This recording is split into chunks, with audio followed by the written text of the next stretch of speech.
house that never let go. 1. The move it started when we moved into the old house on Mulberry Street. My husband Dave and I were eager to escape the city, its noise, its stress, and its endless grind. The house was a two-story Victorian with wraparound porches, tall windows, and a massive oak tree out front. Sure, it needed some work, but it was charming, idyllic. Or so we thought. The first few nights were uneventful, save for the usual creaks and groans of an old home settling. We chalked it up to the wind or faulty plumbing, but on the fourth night, as I lay in bed scrolling through my phone, I heard it. Faint footsteps coming from the attic. "Dave," I whispered, nudging him awake. "What?" he groaned, barely lifting his head from the pillow. "Do you hear that?" We both fell silent.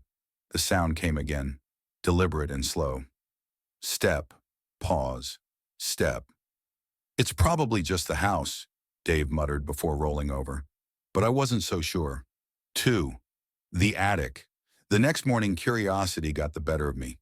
Armed with a flashlight and a broom, for what I'm not sure, I ventured up to the attic. It was cluttered with the remnants of previous owners, dusty trunks, broken furniture, and stacks of yellowed newspapers. The air was thick with the smell of mildew. I scanned the room, my flashlight beam dancing over cobwebs and shadows. Nothing seemed out of place, but as I turned to leave, I noticed something odd. There, etched into the wooden floorboards, were symbols, circles, lines, and jagged shapes I didn't recognize. In the center of the largest circle was a single word, door. I showed Dave later that evening, but he laughed it off. Probably some bored teenagers messing around. Don't read too much into it. Still, I couldn't shake the unease that settled in my chest. 3. The whispering. That night I woke up to whispering. Faint and unintelligible, it seemed to come from the walls. I held my breath, straining to make out the words, but they were garbled, like a radio signal, just out of tune. "Dave!" I hissed, shaking him awake. "Do you hear that?" He sat up, groggy and annoyed. "Hear what?" The whispering stopped. I swear I heard something," I said, my voice trembling. "You're just spooked because of the attic," he said, lying back down. "Get some sleep." But sleep didn't come easily. The locked room. A week later, we discovered the locked room. Dave had been measuring the walls in preparation for painting when he noticed a discrepancy. The dimensions didn't add up. "There's a space here," he said, tapping on the wall, "like a hidden room or something." We searched the house and finally found it. A narrow door hidden behind an old bookshelf in the study. The door was locked, but the key was nowhere to be found. "We'll deal with it later," Dave said, dismissing it, but I couldn't let it go. That night, the whispering returned, louder this time, and I swore I heard my name. The key. The following morning, I decided to explore the attic again. Something about the symbols had been gnawing at me. As I sifted through the piles of junk, I found an old metal box tucked under a pile of rotting newspapers. Inside was a rusted key. My heart raced as I turned it over in my hands. Could this be it? I waited until Dave left for work before trying it on the hidden door. The key slid in smoothly, and with a click, the door creaked open. The room was small and empty, save for a single chair and a mirror on the far wall. But the mirror, it wasn't right. My reflection didn't move. It stood there staring back at me with hollow eyes and a twisted smile. I slammed the door shut and locked it, my hands shaking. 6. The shadow things escalated after that. The whispers became voices, clear and accusatory. Shadows moved where there shouldn't have been any, and the footsteps in the attic. They were louder now, heavier. Dave started noticing too. "Maybe we should call someone," he said one evening after a picture frame flew off the wall on its own.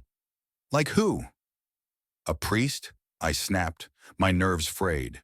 He didn't answer. 7. The diary.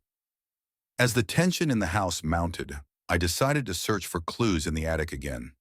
This time, I found an old leather-bound diary hidden beneath a loose floorboard. The pages were brittle and filled with frantic handwriting. The diary belonged to a woman named Eleanor, who had lived in the house decades ago. Her entries grew more erratic, describing a presence that watched her, whispered to her, and eventually drove her husband mad. One entry stood out. The mirror is the key, but it must never be opened. 8. The voices. That night, the voices became deafening. They didn't just whisper, they screamed. I could hear them all around me, chanting in a language I didn't understand. Dave woke up, clutching his ears. "Make it stop," he yelled. But there was nothing I could do. The house seemed alive, pulsing with an energy that made my skin crawl. And then it stopped. Silence fell over the house, but it was the kind of silence that felt wrong. Ominous. 9. The mirror's warning. The next day I ventured back into the hidden room. The mirror called to me, though I was terrified of what I might see. As I approached it, my reflection began to change. It mouthed a single word: run. Before I could react, the door slammed shut behind me. I screamed and banged on it until Dave burst in, pulling me out. "We're leaving," he said, his face pale. But the house wasn't done with us yet. 10. The basement. That evening, we heard a loud crash coming from the basement. Dave and I grabbed flashlights and cautiously descended the creaky stairs. The basement was damp and dark, the air thick with an earthy smell. In the center of the room was a hole in the ground that hadn't been there before. It was deep and pitch black, with no sign of what lay at the bottom. "We need to leave," I whispered, but Dave was transfixed, staring into the void. 11. The markings. The symbols from the attic had started appearing all over the house. They were etched into the walls, the floors, even the mirrors. I found one on my own arm one morning, a jagged line that burned like fire. Dave's behavior became erratic. He would disappear for hours only to be found staring blankly at the hidden door or the basement hole. I tried to reason with him, but he was slipping away from me. 12. The neighbors' tales. Desperate for answers, I spoke to some of the neighbors. An elderly woman named Mrs. Carmichael was the only one willing to talk. "That house is cursed," she said, her voice trembling. "Everyone who's lived there has either gone mad or vanished. You need to leave before it's too late." But it already felt too late. 13. The mirror's secret. One night I decided to confront the mirror. Armed with Eleanor's diary, I chanted the words she had written down in an attempt to close the door. The mirror began to ripple, as if it were water, and a hand emerged from its surface. I screamed as it grabbed my wrist, pulling me toward it. Dave appeared out of nowhere, breaking the mirror with a crowbar. The hand vanished, but so did Dave's reflection. 14. The possession. After the mirror incident, Dave's behavior worsened. He began speaking in a voice that wasn't his own, saying things he couldn't possibly know. He accused me of betraying the house and warned me that it was coming for us. I didn't know who it was, but I wasn't sticking around to find out. 15. The final night. The night we decided to leave, the house fought back. Doors slammed shut, trapping us inside. The whispers turned into roars and the walls seemed to pulse with a life of their own.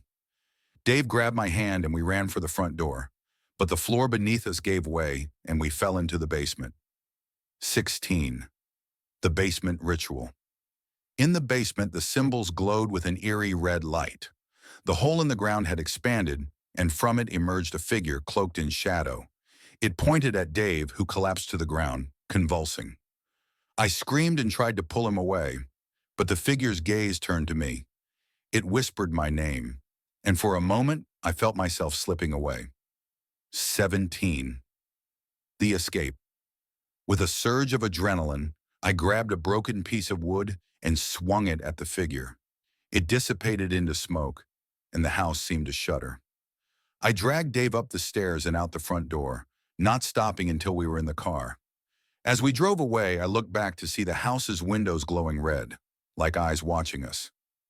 18.